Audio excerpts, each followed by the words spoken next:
వైఎస్ఆర్సీపీ నేత ధర్మాన ప్రసాదరావు మాట్లాడుతున్నారు. ఇప్పుడు ఆ లైవ్ చూద్దాం. ముఖ్యమంత్రి గారి వైఖరిని కానీ వైఎస్ఆర్ కాంగ్రెస్ పార్టీ తీవ్రంగా ఖండిస్తుంది. వైఎస్ఆర్ కాంగ్రెస్ పార్టీ ఢిల్లీలో ఒక ధర్నా నిర్వహించి కేంద్ర ప్రభుత్వం మీద పెద్ద ఎత్తున ఒత్తిడి తీసుకురావడానికి చేసినటువంటి ప్రయత్నం రాష్ట్ర ప్రజలంతా చూశారు. దాని తదనంతరం రాష్ట్రంలో ఉండేటువంటి ప్రభుత్వం, ముఖ్యంగా ముఖ్యమంత్రి గారు నిన్న విజయవాడలో ప్రెస్లో మాట్లాడారు. వారు మాట్లాడింది ఎలా ఉంది అని అంటే,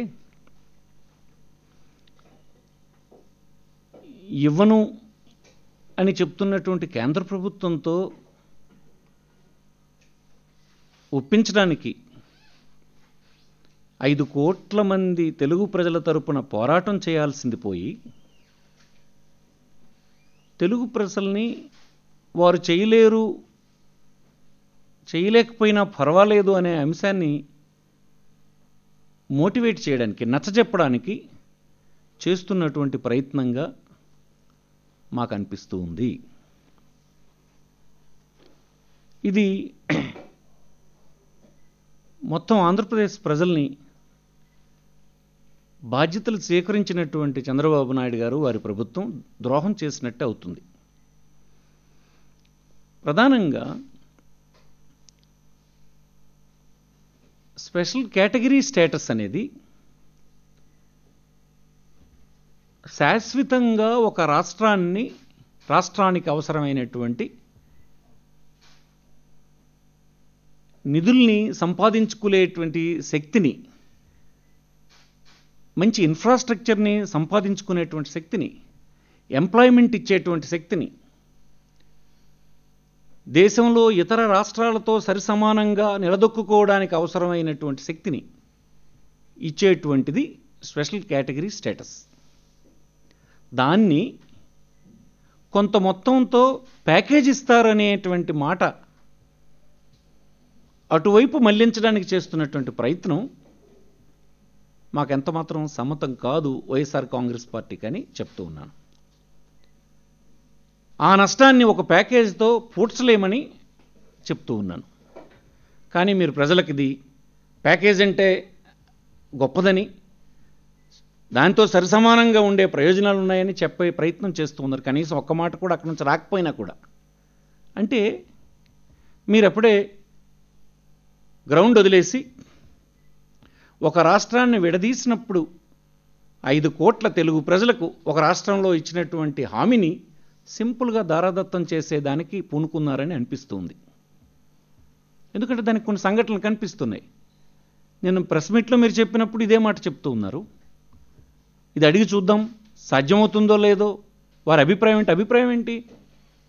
ఇది అదనంగా ఇచ్చేటువంటి సదుపాయం కాదు. ఒకసారి రాష్ట్రాన్ని విడదీసినప్పుడు అంగీకరించినటువంటి రాష్ట్ర ప్రజలకు భరోసా ఇచ్చినటువంటి అంశం ఇది. ఈ దేశంలో ఒక ప్రధానమంత్రి, 2 ప్రధానమైనటువంటి రాజకీయ పక్షాలు, అధికారంలో అపోజిషన్లో ఉన్నటువంటివి అంగీకరించి చెప్పినటువంటి ఒక మాట. ఇది మీరు అమలు చేయించుకోలేకపోతే రేపు పార్లమెంట్ అష్యూరెన్స్ని ప్రజలు నమ్ముతారా? ఈ వ్యవస్థ పట్ల అపనమ్మకం రాదా? ఇంకొకసారి ఈ దేశంలో ఇంకొక ప్రాంతంలో ఇలాంటి ఉద్యమాలే తలెత్తే అప్పుడున్నటువంటి ప్రభుత్వాలు చెప్పిన మాటల్ని విశ్వసించి అలాంటి ఉద్యమాల్ని మనం సర్ది చెప్పగలమా? ఇది కరెక్ట్ కాదు. ఈ వ్యవస్థలో ఇది కరెక్ట్ కాదు. ఇది చిన్న విషయంగా తీసేయడానికి వీల్లేదంటున్నాను. ఒకటి, ప్యాకేజ్ అనేటువంటి ఒక దానితో మభ్యపెట్టి రాజకీయంగా మీరు తప్పించుకోవడానికి ప్రయత్నం చేస్తున్నారు. మేము దాని గురించి కూడా పర్టికులర్గా లేము. కానీ దానివల్ల శాశ్వతంగా ఒక రాష్ట్రం సఫా అయిపోతుంది. ప్యాకేజ్ అనేది ఎప్పటికీ కాంపెన్సేట్ చేయలేదు. ప్యాకేజ్ ఇవ్వడానికి గైడ్లైన్స్ ఏమున్నాయా అన్నదే అది మన పని కాదు. ఒక ఇన్సూరెన్స్ ఇచ్చినప్పుడు అది చూసుకోవాల్సింది కేంద్ర ప్రభుత్వం.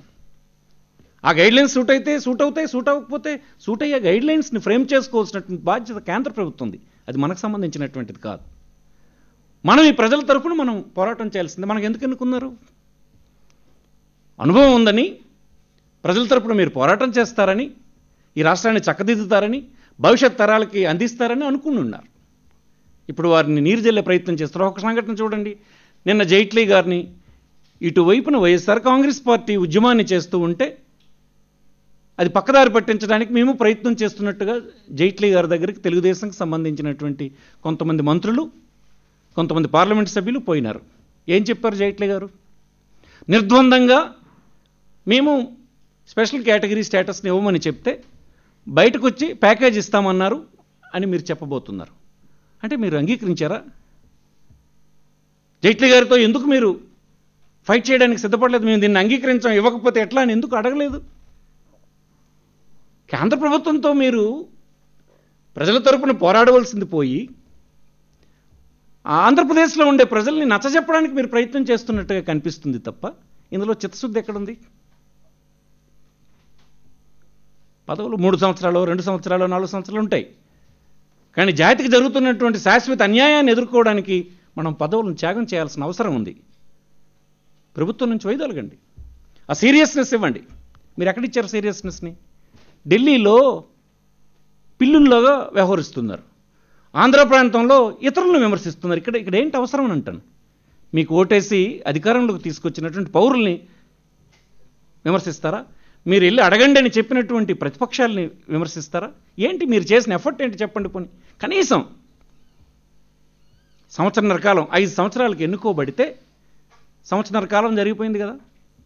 సంవత్సరన్నర కాలం వరకు మీరు కనీసం గొంతెత్తి అడగలేదు అని అంటే ఎంత ద్రోహం చేస్తున్నారో ఆలోచించారా?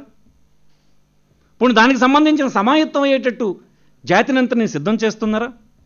ఈ రాష్ట్రంలో మీతో కలిసి మరొక 6, 5 రాజకీయ పార్టీలు ఉన్నాయి. వారికి శాసనసభలో సంఖ్య లేకపోవచ్చు. సిపిఎం ఉంది, సిపిఐ ఉంది,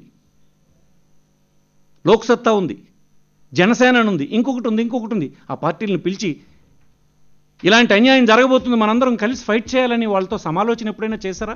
డెమోక్రసీలో ఇది అవసరమేనా? మీరు చేయలేదు. పోనీ శాసనసభ ఉంది, ఇంత ఘోరమైన అన్యాయం, చట్టం డివేట్ అయిపోతున్నారు, ప్రధానమంత్రి చెప్పింది డివేట్ అయిపోతున్నారు. 65 సంవత్సరాలు ఒక ప్రాంతాన్ని అభివృద్ధి చేసుకుని మళ్ళీ సర్వస్వం వదిలి ఇంకొక ప్రాంతానికి వెళ్తున్నటువంటి వారికి ఇచ్చినటువంటి ప్రయోజనమైనటువంటి ఒక కార్యక్రమాన్ని డివేట్ అవుతున్నప్పుడు శాసనసభ పెట్టి ప్రజల మనోభావాల్ని ఆ ప్రాంతపు ప్రతినిధుల ద్వారా తెలుసుకునే ప్రయత్నం చేశారా? లేదు. మీరు ఏం ఎఫర్ట్ చేశారని అడుగుతున్నాను నేను. జపాన్ పరిగెడుతున్నారు, సింగపూర్ పరిగెడుతున్నారు. ఒకరోజు శాసనసభ సమావేశం పరిచి ఈ అంశంతో ప్రత్యేకంగా మాట్లాడి రాష్ట్ర ప్రజలందరి అభిప్రాయం ఇదని ఎందుకు మీరు కమ్యూనికేట్ చేయలేకపోతున్నారు? ఇది మీకు ముఖ్యం కాదని మీరు అనుకుంటున్నారా? స్పెషల్ కేటగిరీ స్టేటస్ అనేది ఒక రాష్ట్రానికి శాశ్వతంగా ప్రయోజనం ఇచ్చేది. దాన్ని ఒక ప్యాకేజ్తో మనం కంపేర్ చేయలేము, కాంపెన్సేట్ చేయలేము. అందుకోసం వైఎస్ఆర్సీపీ స్టాండ్ ఏంటంటే శాశ్వత ప్రయోజనం ఇచ్చేటువంటి ఒక హామీని, అది హామీ ఆల్రెడీ, ఆ హామీని అమలు చేయించేటువంటి పని మాత్రమే మనకు మిగిలి ఉంది. అది డీవియేట్ చేసేటువంటి పని, డైల్యూట్ చేసే హక్కు కానీ ప్రజల తరఫున మనకు లేదు. వైఎస్ఆర్సీపీ స్టాండ్ ఇంకొక ఆల్టర్నేటివ్ లేదు. స్పెషల్ కేటగిరీ స్టేటస్ని ఇవ్వాల్సిందే.